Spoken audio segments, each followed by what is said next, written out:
അതെ, ഞങ്ങളെവിടെ പോകുന്നത് അറിയുമോ? ജാൻവിക്ക് കിഡ്സ് ഫെസ്റ്റിൻ്റെ റെസിറ്റേഷൻ കോമ്പറ്റീഷൻ ഉണ്ട്. അപ്പോൾ 2 മണിക്ക് വീട്ടിൽ നിന്ന് ഇറങ്ങി. പ്രോഗ്രാം 2:30-ക്കായിരുന്നു. അപ്പോൾ ഞങ്ങൾ അവിടെ എത്തി. അവളുടെ ചെസ് നമ്പറൊക്കെ കിട്ടി. 121 ആണ്.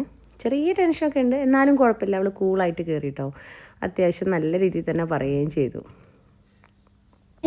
Teachers and friends, good day to one and all. I'm here to recite a poem, Grandpapa's Spectacle, written by Jane Ross. It conveys to us message of love and care that little boy has for his grandpa who is no more. Now to the poem. Grandpapa's Spectacle, written by Jane Ross. Oh mother, what will Grandpa do? He's gone away to heaven without his silver spectacle that Uncle John had given. How can he read a newspaper there? Oh fine, his sticker is sharp. He'll put a coat on wrong side out and make a people laugh. And when he takes his Bible down, he writes a dead silly. He now finds spectacle within a coverlet. There's no other girl he lies as well as me to run and fetch a mop for him and put them on his knees.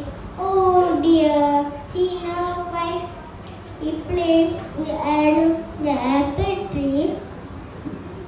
Thank you, a wonderful day. അത് കഴിഞ്ഞ് അവളുടെ best ഫ്രണ്ടാണ് ഇഷാൻവി. അപ്പോൾ ഇഷാൻവിനെ കണ്ടു. അവർ school ടൈമിലധികം അവർ പിന്നെ ഈ play ഗ്രൗണ്ടിലൊന്നും കൊണ്ടുവരാറില്ല എന്നാണ് എനിക്ക് തോന്നുന്നത്.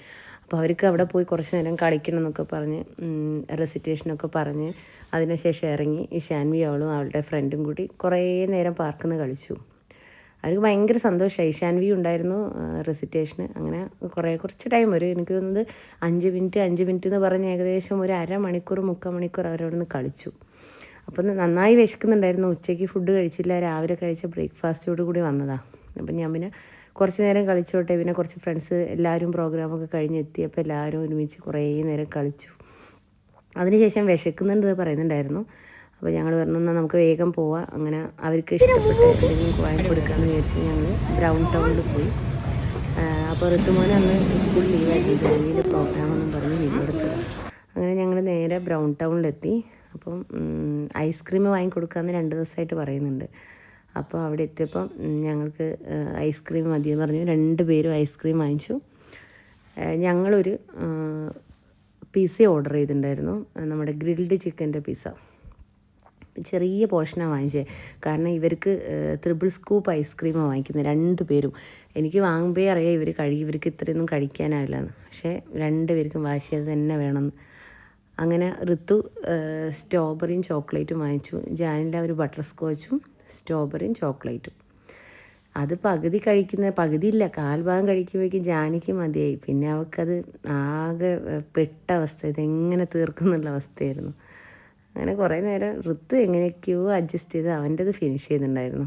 ജാൻവിക്ക് ഒട്ടും പറ്റുന്നില്ല. അവസാനം അവളെ ഒരു ബട്ടർ സ്കോച്ചിൻ്റെ ഒരു പകുതി ഞാൻ തന്നെ കഴിച്ചു. അത് കഴിഞ്ഞു നമ്മുടെ പിസ്സ വന്നിട്ടുണ്ടായിരുന്നു. അവിടെ ബ്രൗൺ ടൗണിൽ പോവുകയാണെങ്കിൽ ഒന്ന് ട്രൈ ചെയ്ത് നോക്കണം കേട്ടോ. പിസ്സ അടിപൊളിയായിരുന്നു. മറ്റേ ഗ്രിൽഡ് ചിക്കൻ്റെ ഒക്കെ മിക്സ് ചെയ്തിട്ട് വരുന്നത് നല്ല പിസ്സയായിരുന്നു. ഞങ്ങളത് വാങ്ങിയപ്പോൾ ചെറിയ പോർഷനാണ് വാങ്ങിച്ചത്. അപ്പോഴത്തേക്ക് ഇവർക്ക് 2 പേർക്ക് അത് വേണം. അങ്ങനെ ഓരോ പിസ്സ ഇവർ 2 പേരും കഴിച്ചു. ആദ്യം അവർക്ക് വേണ്ടാന്ന് പറഞ്ഞതാണ്, പിന്നെ അവർ കഴിച്ചു.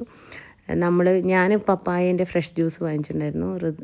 അതുപോലെ തന്നെ ഓറഞ്ചിൻ്റെ വാങ്ങിച്ചിട്ടുണ്ടായിരുന്നു. പിന്നെ നമ്മൾ പിസ്സയൊക്കെ വാങ്ങിച്ചു, അത് കഴിഞ്ഞപ്പോൾ അവർക്ക് ഫ്രഞ്ച് ഫ്രൈസ് വേണമെന്ന് പറഞ്ഞിട്ടുണ്ടായിരുന്നു. ചെറിയൊരു പോർഷൻ ഫ്രഞ്ച് ഫ്രൈസും പിന്നെ ഒരു വൈറ്റ് പാസ്തയും വാങ്ങിച്ചു. കാരണം ഞങ്ങളന്ന് ബ്രേക്ക്ഫാസ്റ്റ് കഴിച്ചതാണ്. നമ്മളിത് കഴിക്കുന്ന ഏകദേശം 4 o'clock. അങ്ങനെ അന്നത്തെ ദിവസം